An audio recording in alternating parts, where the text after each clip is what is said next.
Ladies and gentlemen, welcome to another edition of what I like to say is my favorite show. It's CT Cinema. I be CT.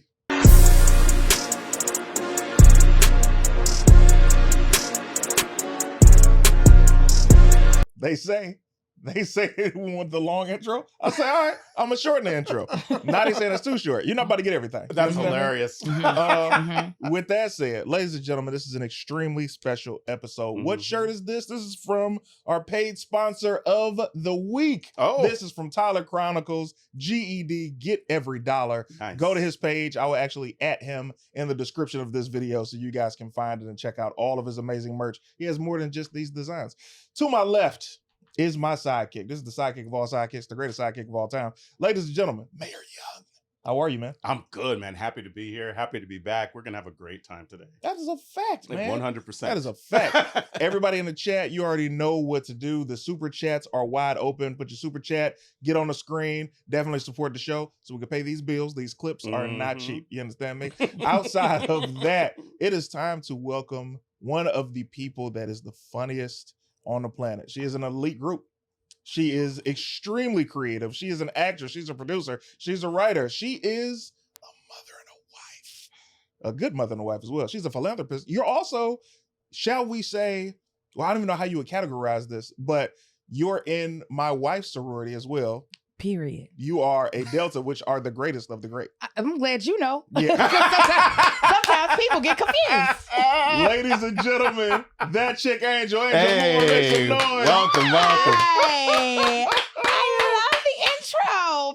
Period. How honored we are to have you here. I'm honored to be here. I've been wanting you on the show for a long time, but I'm like, I gotta get the episodes up before, because you know you can't do the show and you be like, "Hey, we on episode 2." And you be like, "Hey, fam, get to." I would have did 10. it. I appreciate that. Yeah, you could have asked me at episode 1, and I've been like, "Okay, I know you about your business," so I would have been like, you know, even my husband, he was like, I was like, "Are you coming with me?" He was like, "No." He said, "Do you need me to come with you?"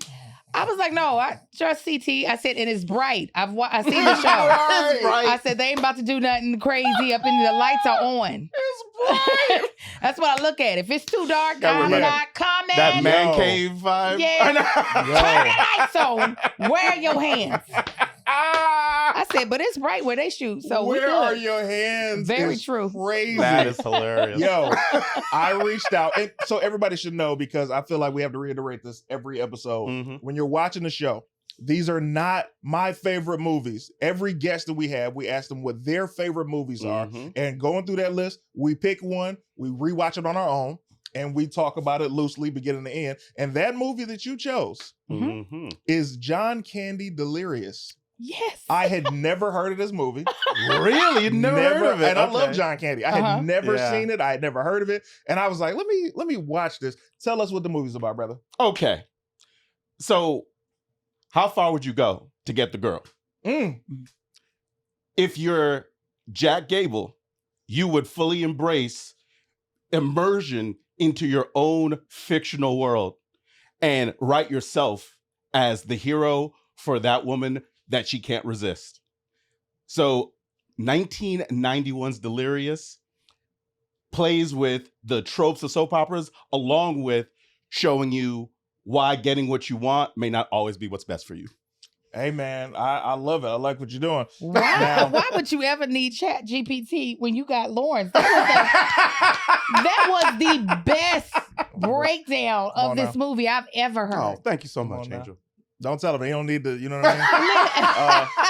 That was great. Why is this one of your favorite movies?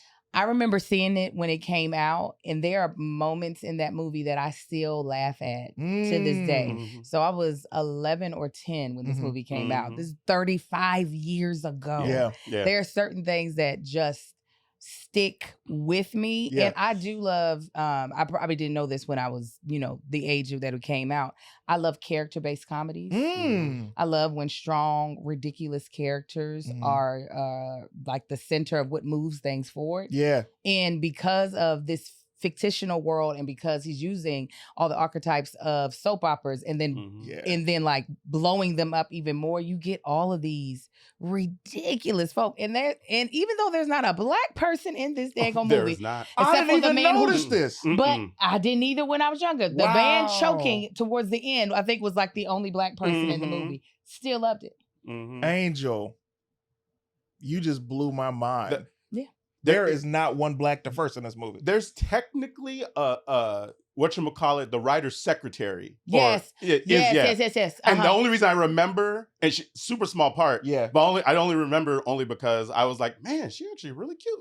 Like, I was like, oh. Yo, so watching this movie, I'm like, love John Candy, so this can't be a bad movie is the first I'm thinking. And I'm watching it, and this is what I don't like.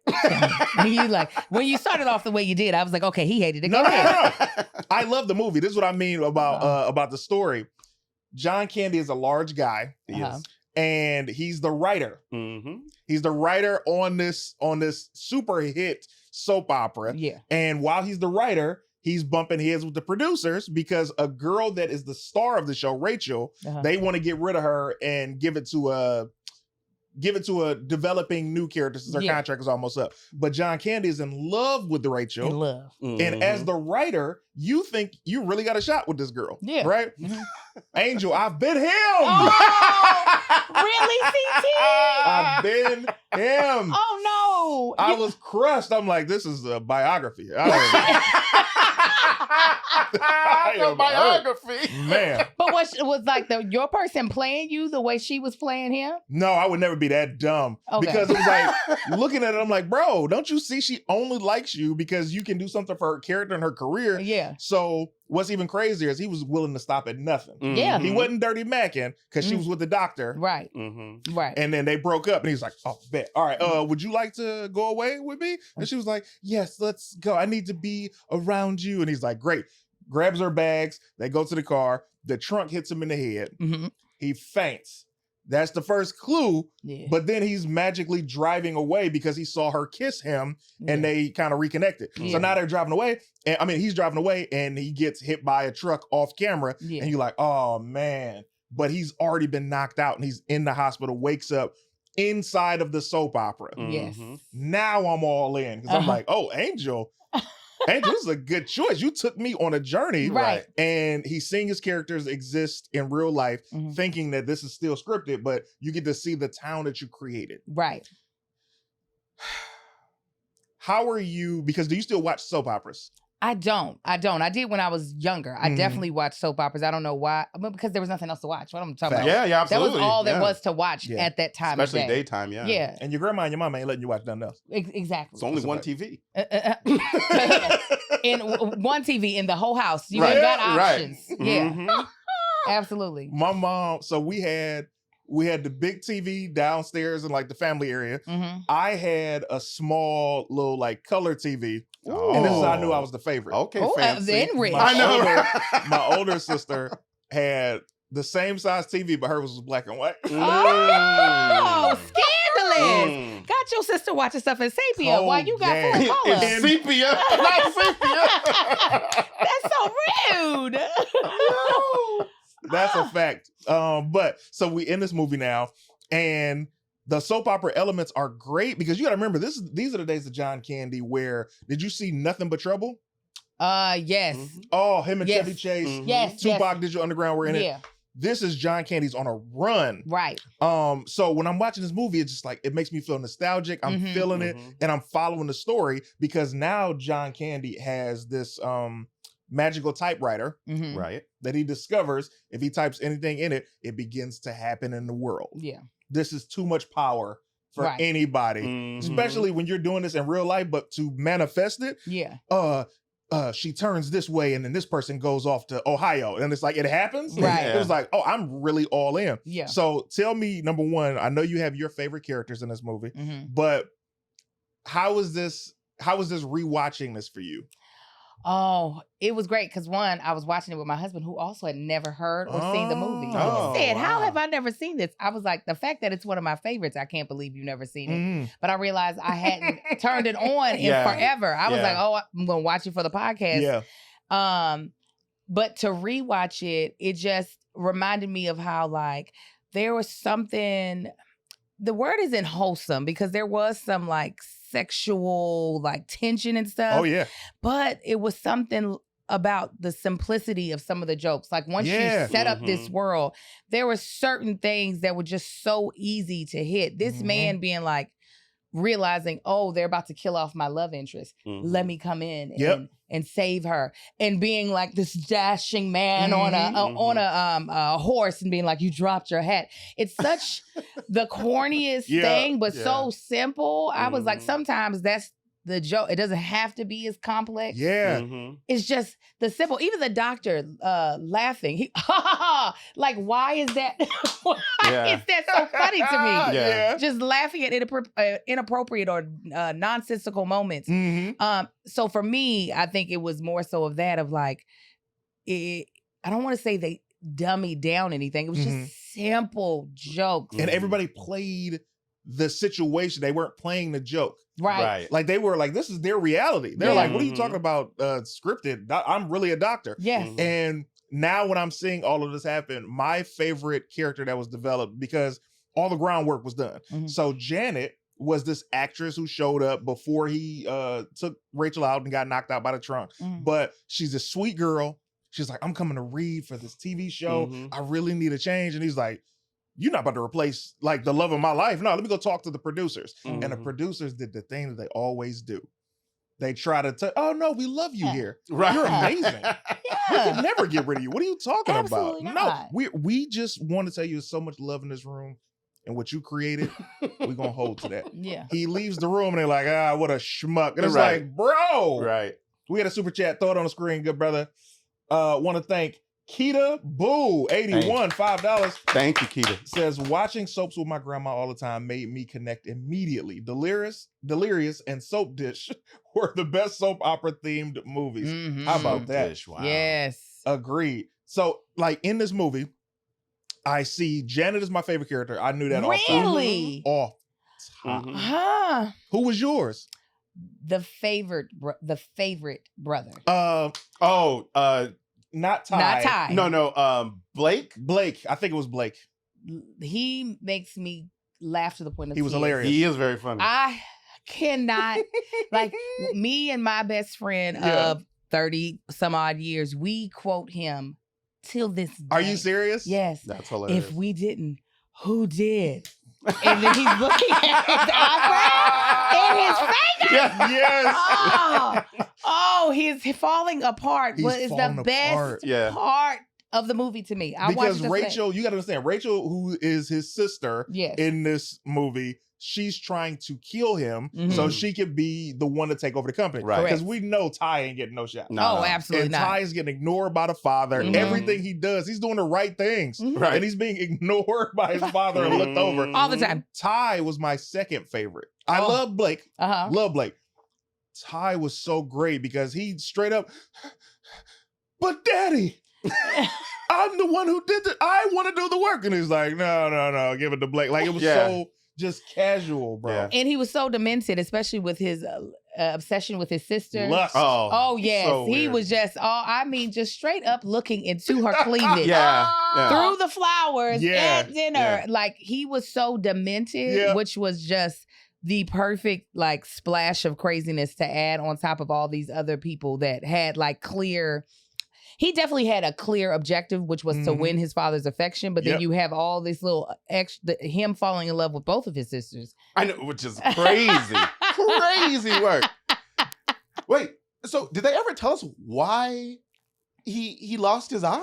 What happened to his eye? His original eye, no. They never told us the original eye. That's so They crazy. just introduced him because he didn't come over from the real world.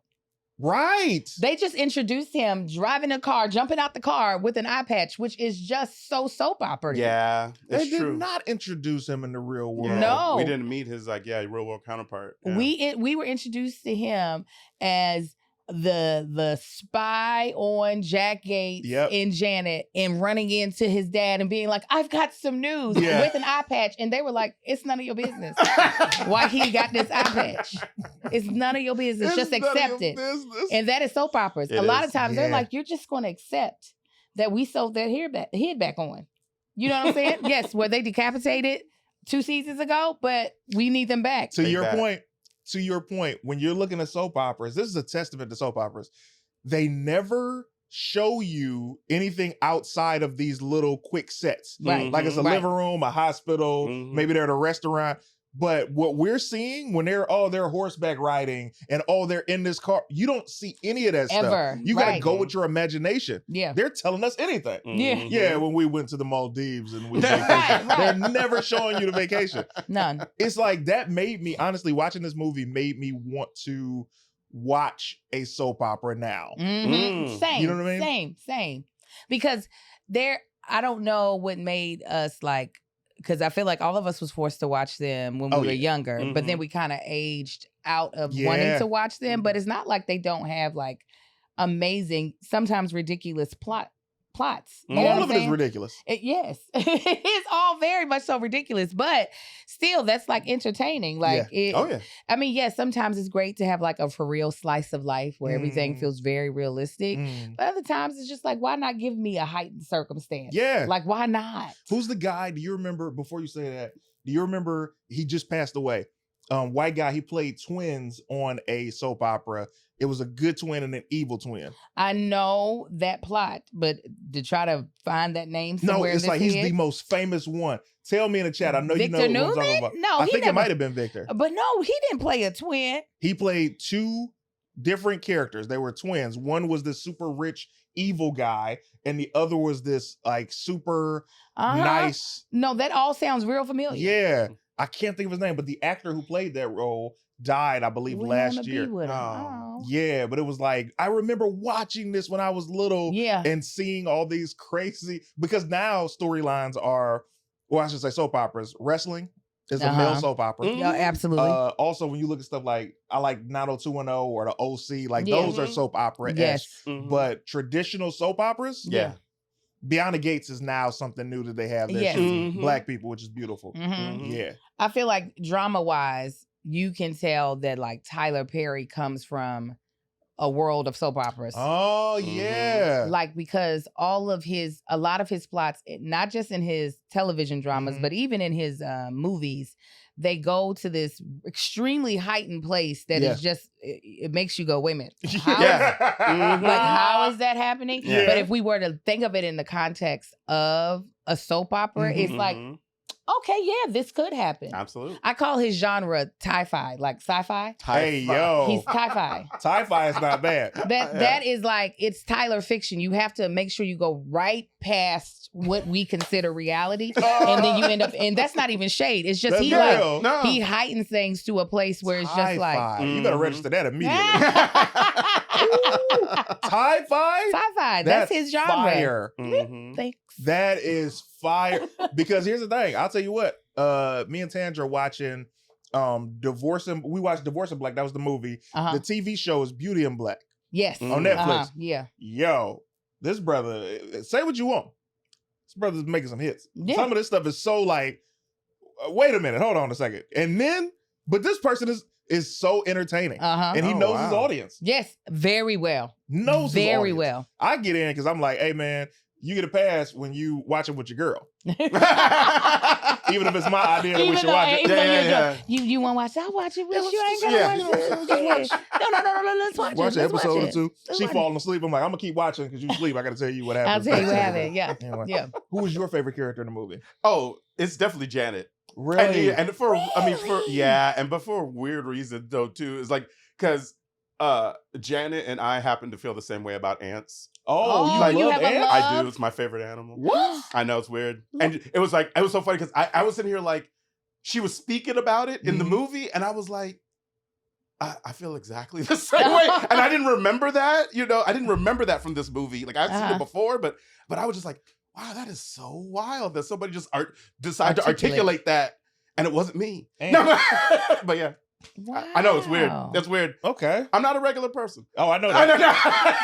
I mean, I'm okay with it. If I don't know nothing Yeah. else, I know that. Now, why did you say Janet was your favorite character? So Janet, okay, you're not from here. Where are you from?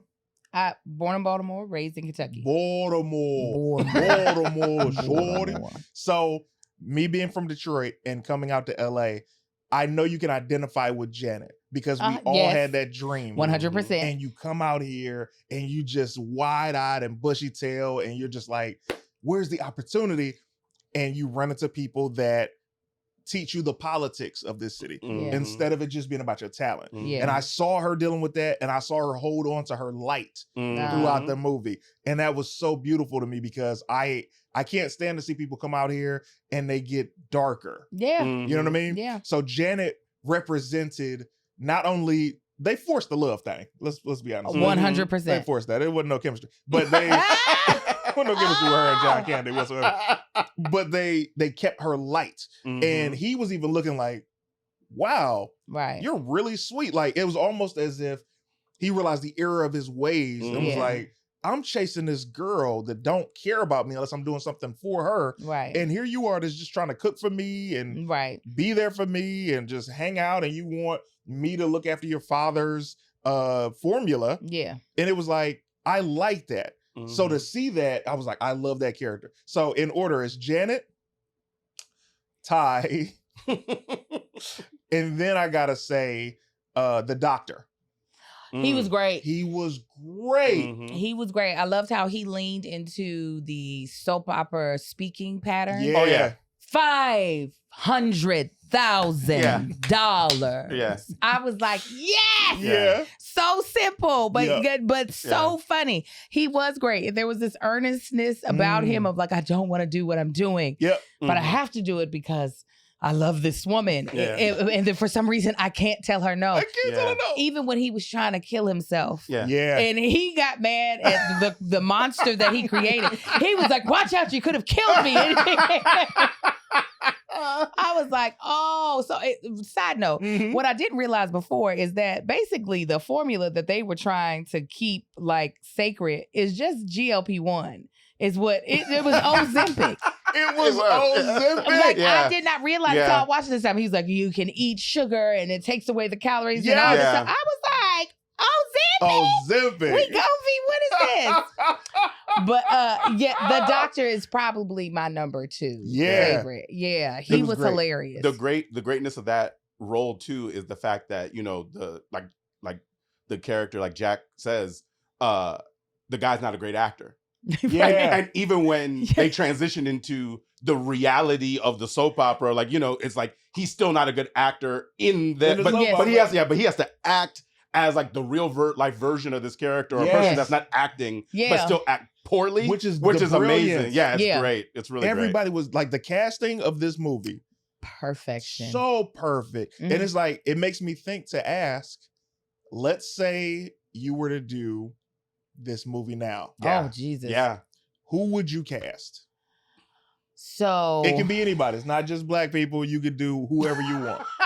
And not just black people. Oh, I went straight to white people. I said we putting these white folk in here.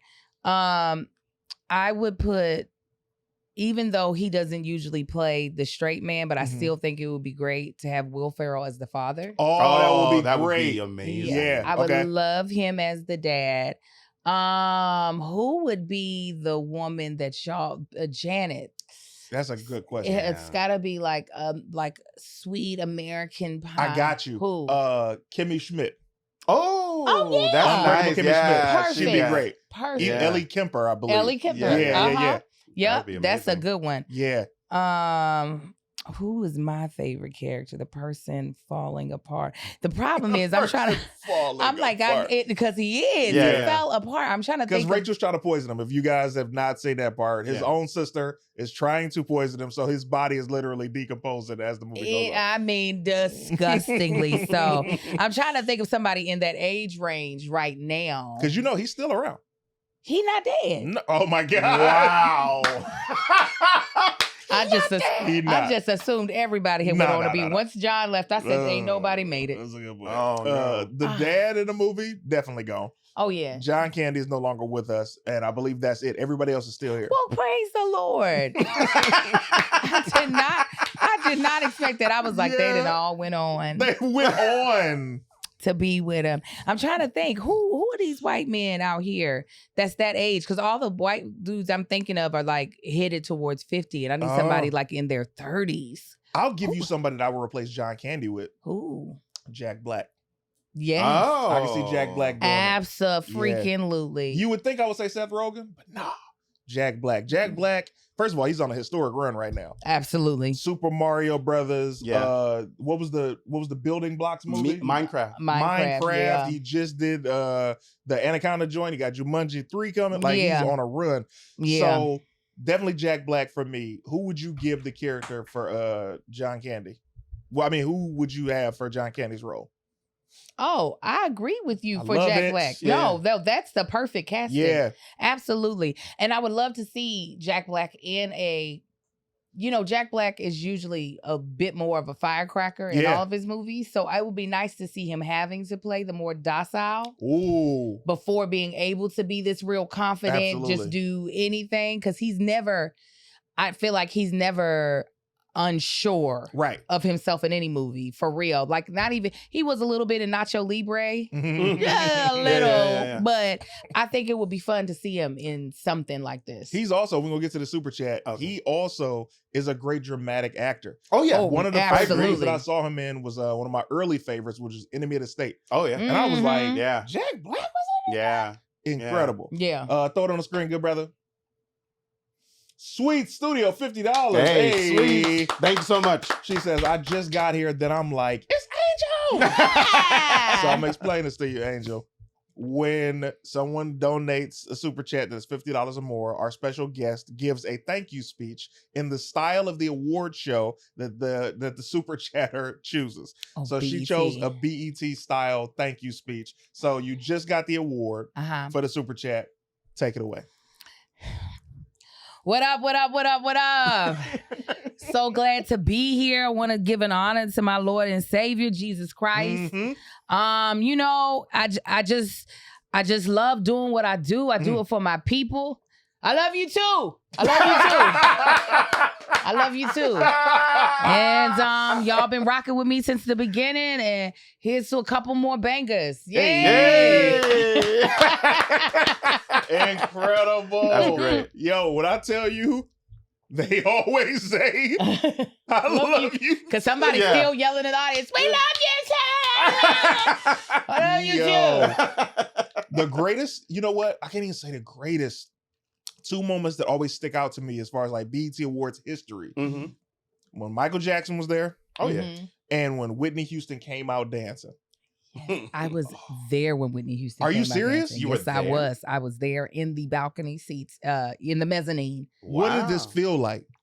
It felt sad a little bit. It felt sad because this was in the almost like latter years of her life. Like, yes. Because the audience, which I don't know if they like muted it out, the audience was just like, oh. No. Yes. You could tell she wasn't like, she wasn't herself. She wasn't 100% sober in the moment. Oh, yeah. You know what I'm saying? And the audience was just like, yeah. Oh. Yeah, so it was sad. It was just like, oh, our queen has fallen. What is going on? Yeah, but I was sure enough in there. I was in grad school, drove up from Orange County, went I was just like, oh my God, we going to the BET Awards. And that was my first time ever seeing a award show shot live. So watching like them talking in the middle of commercial break and the production and all that happening. So when she came out, I was just like, Whitney. You have to say this on stage because the transition of it was just like, what happened? Yeah. What happened to I'm Your Baby Tonight? No. Your baby tonight. Yeah, that wasn't it no more. X-Men. What? I'm just thinking about X-Men, how it was, they definitely ripped that off from Whitney Houston. It's been talked about online, but it was like, that's what made me think of the rhythm. But Whitney, rest in peace, love Whitney. You made me forget about that because when we lose one of our like icons, we often romanticize all the good times. Yeah. So even going back to that moment, I'm like, yeah, that was great. And you were like, It wasn't. It wasn't. Yeah. I was there. I was like, the whole audience was like, Mhm. I was like, this is not, it's not good. And she was already sweating. She just got She on was stage. already She was sweating. already, she came out on stage already sweating. Wow. I was just like, oh, Whitney. Hey, Yeah. Joe. Ah, God, dog, you couldn't wait till after the show. You had to do it before the show. Okay, it's Who all are right. you- Okay, so when we're talking about Whitney, I love Whitney. She's had, I want to say, 1 doc and 2 movies. No, she's had 1 movie, the doc, and then a New Edition movie, then Bobby Brown. Yeah. So New Edition, Bobby Brown, her own, and then a doc. From seeing the 2 actresses that have played Whitney, you got Gabrielle, and then you have the other queen. Her name escapes me right now. You can tell us in the chat if you remember it.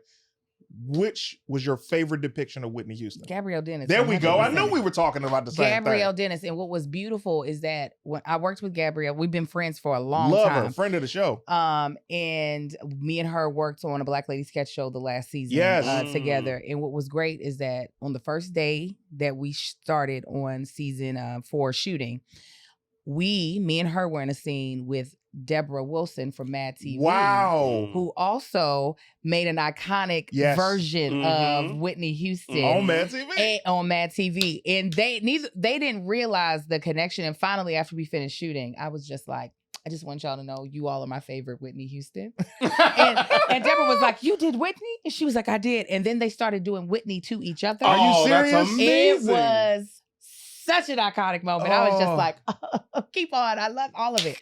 But yeah, no, both of them, as far as from a, realistic, dramatic place, I thought I was so proud of Gabrielle watching that from the house. I was just like, girl, you killed that. Because I don't think most people would look at Gabrielle and be like, Whitney Houston. Right. That's who you should be. Mhm. So how she transformed herself to like really be Whitney. And then of course, Deborah being a sketch artist, again, taking this character, heightening it. Yeah. But it was like, we could see that it was Whitney. Yes. Because she didn't play the joke. No. She only played the moments, and we end up laughing because it's like, oh yeah, because she did this. Yeah. But if you watch, Deborah is locked in. Very much so. Gabrielle is so amazing. I'm talking about, I just saw her last week, and every time me and BT see her, we'd be like, you know you're the best Whitney Houston. We done seen.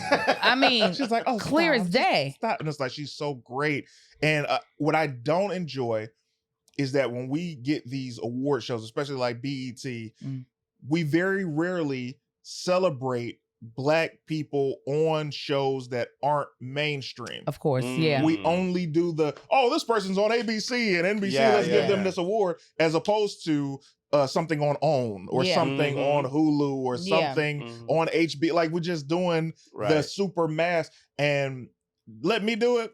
There's a list of Black icons. If I had my druthers, I'm giving every Black actor that was snubbed for an Oscar their BET award. The first one is going to be Angela Bassett for What's Love I Do It. I digress. We have another super chat on the screen. $20. Woo! King Lumpkins, Thank you. 8831 says, hey, never seen the movie. I'll look it up. Oscar style.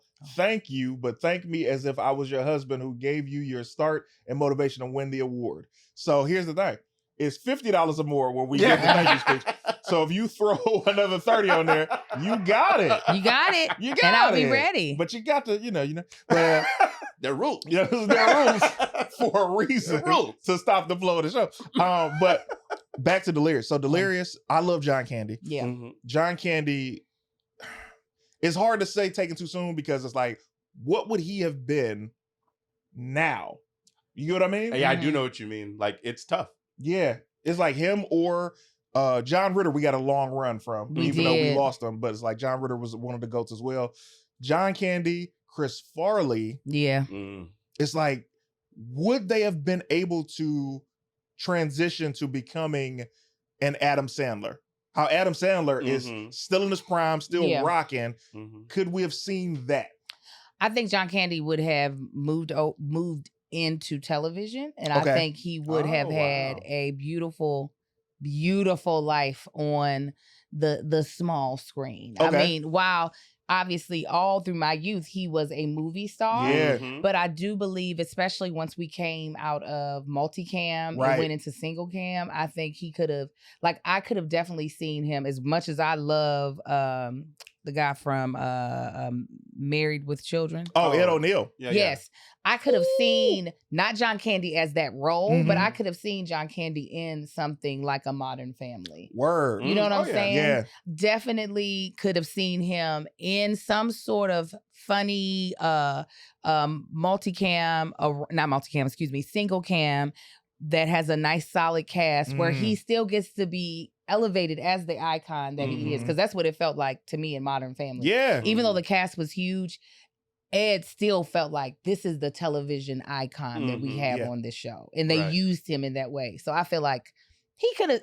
I don't know how if he would have still been in movies as much, because I'll I'm give trying you to. this. What? I'll raise you. I'll yes and you to say, I believe John Candy could have done what a Katie Seagal did with the small screen and what a Robin Williams did. So you see them be these great comedy actors and have their roles, and then go into a drama. Yeah. Like when Ah, I Katie think you're yeah. absolutely Seagal right. went into Sons of Anarchy, Yeah. and continuously what she's doing now is like, yo, Mhm. this adds another 15, 20 years to your career. Yeah, Mhm. it So does. I can see John Candy moving into the drama space. I definitely would have loved to see him on SVU. You know, I'm an SVU guy.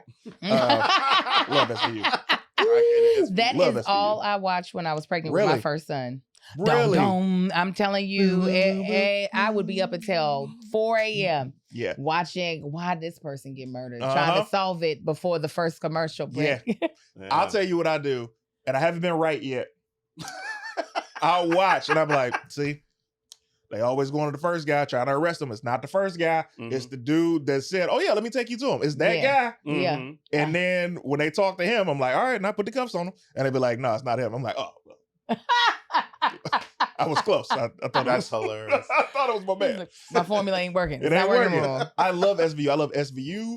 I love Criminal Intent. Okay. And I enjoyed when they brought Law and Order back with Anthony Anderson. Yeah, it was really good. And my guy from Yeah. Burn Notice, Jeffrey Donovan. Oh, Uh-huh. But when they swapped them out, I love Mekhi Brooks, friend of the show. I just knew that Mekhi is meant for bigger action movies than that. So it was like, you know, they keep swapping people out. So I'm like, I'm out. But SVU, SVU solid. I'm there. I'm not leaving. I'm not leaving. Special Victims Unit is a solid one. These effects. We have a lot of questions to ask Angel on the Patreon. If you guys are able to join, make sure you join patreon.com/CTisDOPE. Coming over, become a member. Join a community that is not of your own, that you will be embraced by fully. You will enjoy every aspect of it. And as we get there, just to get you some knowledge, just things that you won't be able to hear on the main show. So, your face is adorable. I was like, that was so good. Professional. I didn't even know what was happening. I was like, are we on Patreon now? Oh, no, no. Yo, a couple more things to get through. One, what we do here is we give awards. We don't have the Oscars, but we have the Zellies. Denzel is one of the greatest actors of our time. In this film, who are you giving the Zelly to? I'm giving it to Blake. Wow. Like, hands down. Wow. I'm giving it to Blake, the man who I thought was dead, that is still very much so alive. I felt like his slow decomposure, his reaction to his decomposure was just so beautifully played. From when his gums started to bleed. He's like, that's strange. My gums are bleeding. You see the doctor trying to save him? And her getting reminded. He's like, he'll probably stop on his own. Right. He tried to put on an ascot to cover the baby growing out of his neck. And it was just every time, even when he was like, he was like, but will we have it? And they kept taking the camera back to him. He wasn't talking anymore. He was like, he kept, it just hurt me every time. You see how the light hit that piece of hair that was sticking out? And then even when he got hit by the car at the end, he was like, because he changed his voice. Yeah. It was because he was like thirsty. He was like, forget about me. Go save Janet. Rachel's gonna make him kill her. Like there was so much in the journey of watching him decompose before our eyes. And I just don't think, like we always say, like a death scene is very hard to play in order for it not to be corny. But to die that long. To be dying the whole movie and just to be committed to it. I'm sorry. I'm going to have to give it to Blake, whatever his real name is. So glad he's still here to get this award, this Zellie for me. He's thriving. That's so good. He's so good. The Zellie, who are you giving the Zellie to? I'm going to give it to the doctor, man. Okay. Yeah, because I was like, and I feel like that performance is really nuanced. And it also like helps, like he does help drive some of the movie too. So I like that. I'm gonna give it to him. Okay. I give the Zellie to none other than Janet.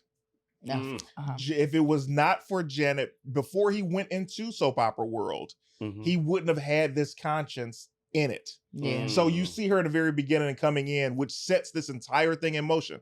Had he not talked to her about her auditioning for the role of Janet, he would have never had the what am I looking for? The motivation, for lack of better words, to go talk to the Sherwoods about what are y'all doing? Y'all about to try and kill the show. And then him saying, y'all gonna probably hire Fetterman, huh? That's what it is. Y'all gonna hire Fetterman. And Fetterman being the person within the movie to change, in the soap opera world, to change things in real time. If it wasn't for Janet, that wouldn't happen. And then you put her inside soap opera world and you see that she's the conscience and driving force for each one of his bad decisions becoming better ones, and ended up trying to save her, but then her getting rewritten at the end to become more like Rachel. And it was like, and he was like, no, this isn't you. You have a heart and all of this stuff. And for her to have come down with that wedding dress was beautiful too. It was like, so I'm giving her to Zellie. Okay. Now, the second award, this is not a lesser award, but it's a supporting. This is a Wesley Snipes award, right? Okay. We call it the Wesley. So which character would you give the Wesley? Oh my goodness. I think the Wesley is going to go, I'm going to give it to the dad because I feel like nobody's paying him any attention. Facts. But he, like a sniper, Wesley, he would pop off jokes so fast. They were like at the very end where they were taking Ty away and they were like, we're going to take good care of him. He said, he said, no need.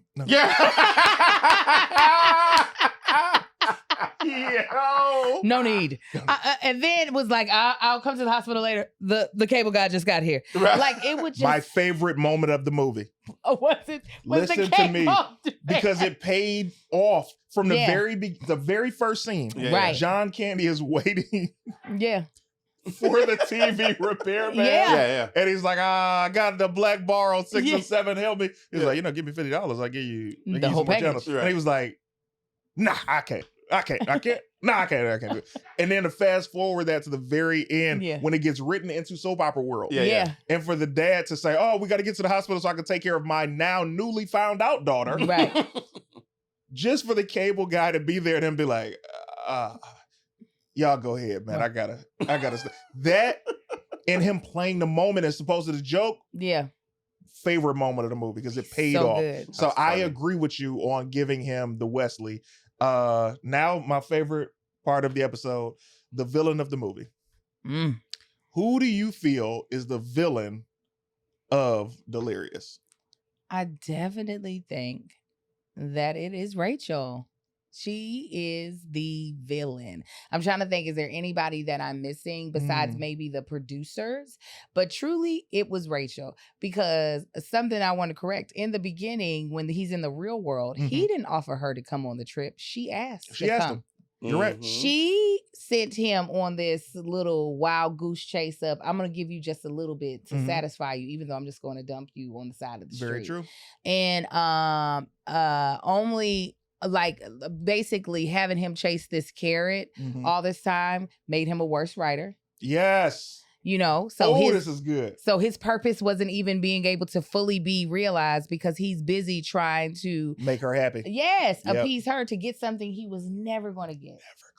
So at the end of the day, we wouldn't even, we wouldn't have gone on this journey had it not been for her making him feel like he needed to rescue her from her. Sadness. Ooh. I didn't know you brought a to-go plate because you cooking. You cooking. Thank you. I didn't expect that. A lot of times people Yeah. come in, they got the villain of the movie, and I'd be like, No. that was something. I'm gonna tell you who I believe the villain of Delirious was. Who's that? John Candy. I know. I was about to say you about to say John. It's Jack for sure. I mean, here's the thing. You're looking at a lawsuit, number one. This is a lawsuit from beginning to end. Toxic work environment. Man, you're writing everything for this young lady because you're trying to date her. You're giving her all these special allowances and special privileges just for her to date you, which is a Me Too situation. Very much that so. she cannot be fired from the show because he's done these things. And then, had you not become a worst writer, as you said, you would have seen that the show was going downhill because of this specific character and that she's asking for more money when her contract is up. And you keep seeing everything that she wants to do as opposed to the whole show. Now, if you had not been so head over heels in infatuation with Rachel, you would have been able to write a better show and not go to the Sherwoods to find out that you're actually being X'd out by another writer, Fetterman, who did not deserve that punch at the end. And he really didn't. He didn't. He didn't deserve it because technically none of this happened. He was just in his office existing. Now you talking to the Sherwoods who are only concerned about making a great show. You go along with this actress outside of the set for a trip, which is also another lawsuit situation waiting to happen. It's like, my man, what are you doing? It's another reason you can't make this movie today. And then you get knocked out, and in your dream, the first thought you have is, how can I get the girl here? Right. You've learned nothing. Right. No. Had it not been for him finding out that Rachel was evil in real time, he never would have stopped trying to be the exact same character that he was. And you know what? He really didn't have any growth. He just went to the next character.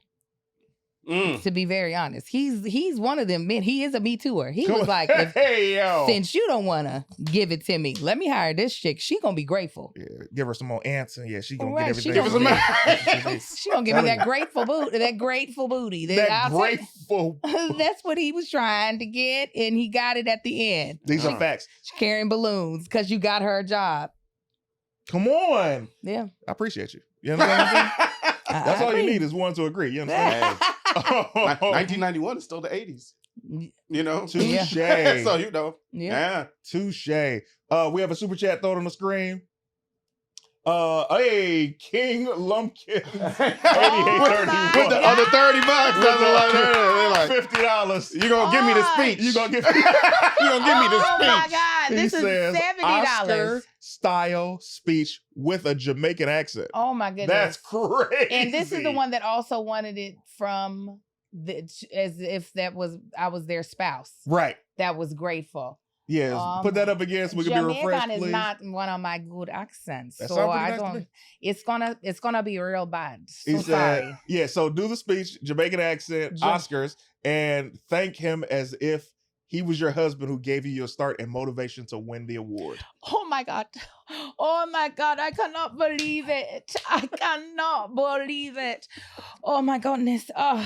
Thank you so much for this award. I can't really go on thanking you all enough, but I really have to say something about my husband. He truly is the one who told me that I should go and audition for this role. And when I found out that I got the role of the mystic in the Caribbean, I said, oh my God, if it wasn't for you. Big ups to my husband. I see you, baby. Thank you so much for the Academy. Thank you so much, W&Me. Thank you to my agent, David, and everybody. I know I'm forgetting so many people. I didn't write a speech, but thank you so much, everyone. I'm just so grateful. Thank you to my island of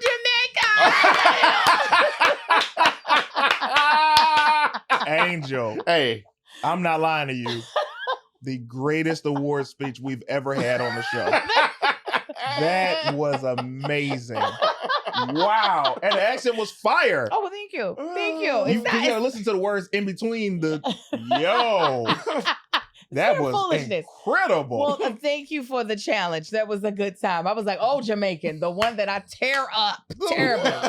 Goodness gracious. We are about to go to the after show. Thank you for everybody who's watching. If you are watching live, there's somebody who said they gave a super chat or a super thanks on an episode. Do me a favor and message me. I want to give you your specific credit because you deserve it, because I appreciate everybody that supports me and supports this show. With that said, please continue to comment, share the reel, share the episode, tell somebody about the show that doesn't know about the show. We are now winning on YouTube on CT Cinema /clips. Description of that page is there. Make sure you subscribe. We are there. Angel, what you got coming up? Tell the people before we get to the after show. I never remember. Okay. When does this come out? This will be out Friday. Okay. Look for me in February on the season premiere of Paradise. Hey, are you serious? Tis. What? Nice. Tis. What? So yes, look for me there. It's a really fun, meaty role. And also, if you haven't caught up on Bel-Air in their final season, you can catch me all up and through there. First of all, yes, congratulations. Thank you. Absolutely. Thank you. Do you understand that I love Paradise? Listen, so do I. So I I was listen- shocked when they called me. I said, oh, and I shall be there. Listen, I don't want to know anybody that doesn't love Paradise. Yeah, Who are that's a these fact. people? You know, who are That's these a people? fact. Something's wrong with them. Paradise? That's gonna be amazing. Yeah. It's been I am This is so incredible. excited for people to see it. And here's the thing. I'm going to tell you this. When I watch Paradise, I'm going to text you after the season. Oh, please. Because what I have a habit of doing is when your people on the show, you be like, hey, so don't tell me nothing, but I see this. Because a lot of times your friends be on the show and they be like, oh, well, watch on episode 5. You're like, hey, don't give me nothing. Listen, I just you want ain't to got to watch. worry. You ain't going to get nothing from me if you do text me at the beginning. How does it feel? What? Hold that answer. Yeah. All right. Mayor Young, what Hey. you got coming up, man?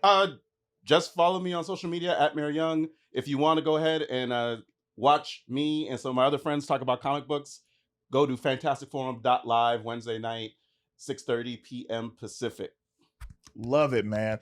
If you are in the Plano, Texas area, I will be headlining Mic Drop Wednesday, February 18th. Get your tickets. The link is in my bio all across every page. The bio, ladies and gentlemen, is the only clickable link that you can click on any of my pages. So that's how you can see it. Click on the city clear nearest to you, and I hope I see you there. Now we're going to the after show. Patreon.com/CTisDOPE, where we can get even more information from Angel. It's Yeah. time. It's Team CT all day.